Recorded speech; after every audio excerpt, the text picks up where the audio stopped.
Assalamualaikum warahmatullahi wabarakatuh. Namanya begitu melegenda di kalangan rakyat Aceh.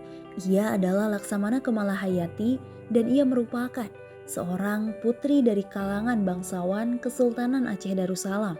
Darah bilu Kemalahayati diperoleh dari jalur ayahnya yang bernama Laksamana Mahmud Syah. Kakeknya bernama Laksamana Muhammad Said Syah, dan Laksamana Said Syah ini merupakan putra dari Sultan Salahuddin Syah yang berkuasa pada 1530 hingga 1539. Adapun kakek buyut dari Kemalahayati ini, ia merupakan seorang Sultan Salahuddin Syah yang merupakan putra dari pendiri Kesultanan Aceh Darussalam, yaitu Sultan Ibrahim Ali Muhayyad Syah yang memerintah pada 1513 hingga 1530.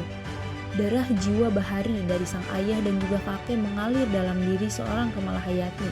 Perjalanannya sebagai seorang panglima perang laut dimulai ketika ia menempuh pendidikan militer di Ma'had Baitul Maqdis. Keberadaan Baitul Maqdis erat kaitannya dengan adanya relasi yang kuat antara Kesultanan Aceh Darussalam dan Kesultanan Turki Utsmani. Pada 20 September tahun 1567, Sultan Selim II mengirimkan bantuan ke Aceh. Pengiriman bantuan Turki ke Aceh menandai suksesnya diplomasi kedua negara tersebut. Sultan Alauddin Riayat Shah Al-Qahar pada 1537 hingga 1571 meminta dukungan terhadap Sultan Selim II untuk melawan Portugis di Asia Tenggara.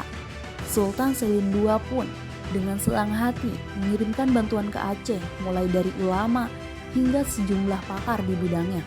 Mereka terdiri dari atas ahli teknik, ahli pertambangan, ahli persenjataan, termasuk ahli militer. Salah satu bantuan yang paling berkesan yaitu hadirnya lembaga pendidikan militer, termasuk Baitul Maqdis atau Ma'had Baitul Maqdis tentara Turki Utsmani yang berperan aktif sebagai instruktur yang melatih para taruna. Kemalahayati dan suaminya merupakan taruna lulusan Baitul Maqdis dan kelak keduanya berkarir di dunia militer hingga akhir hayatnya. Kemalahayati pun mulai terlibat aktif dalam dunia militer pada masa pemerintahan Sultan Alauddin Riayat Shah Al-Mukamil tahun 1589 hingga 1604. Ia diangkat menjadi komandan protokol Istana Darud Dunia di Kesultanan Aceh Darussalam. Keseriusannya di dunia militer makin nampak pasca syahidnya sang suami dalam pertempuran di Teluk Haru.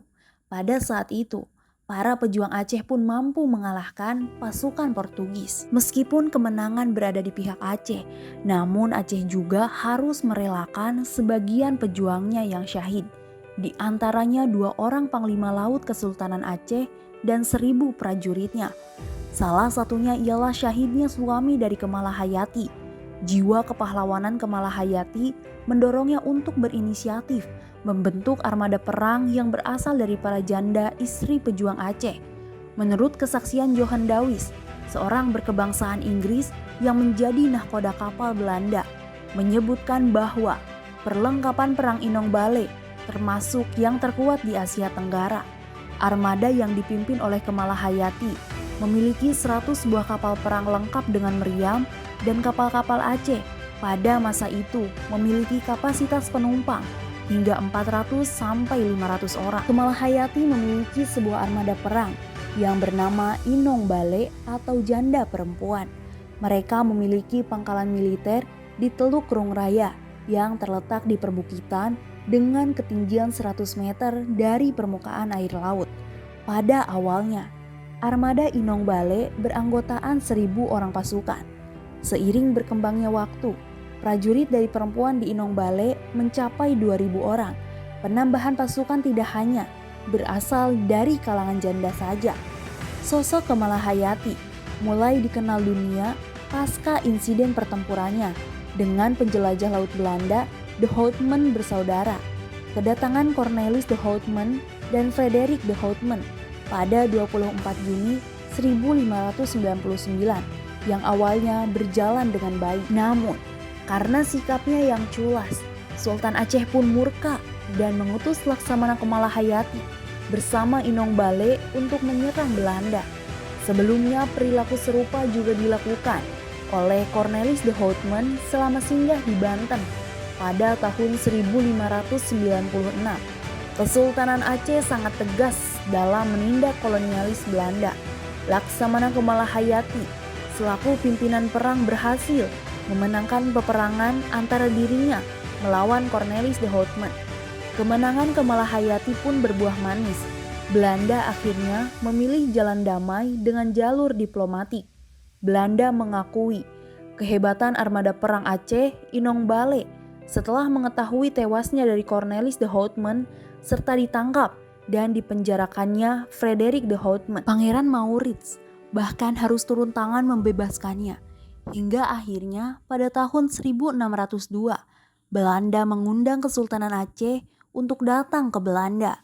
Sultan mengutus 3 orang untuk datang melawat ke Belanda dan mereka adalah Abdul Zamad, Seri Muhammad, dan Merasan atau Abdul Hamid atau dikenal dengan Sri Muhammad. Kedatangan mereka menandai dimulainya hubungan diplomatik antara Aceh dan Belanda. Tentu masih ada kemenangan-kemenangan lainnya yang membuat Kemalahayati begitu disegani oleh Belanda. Selain Belanda, Inggris adalah negara berikutnya yang mengakui kehebatan serta kemampuan diplomasi Kemalahayati. Bagaimana menurut kalian? Tulis pendapat kalian di kolom komentar.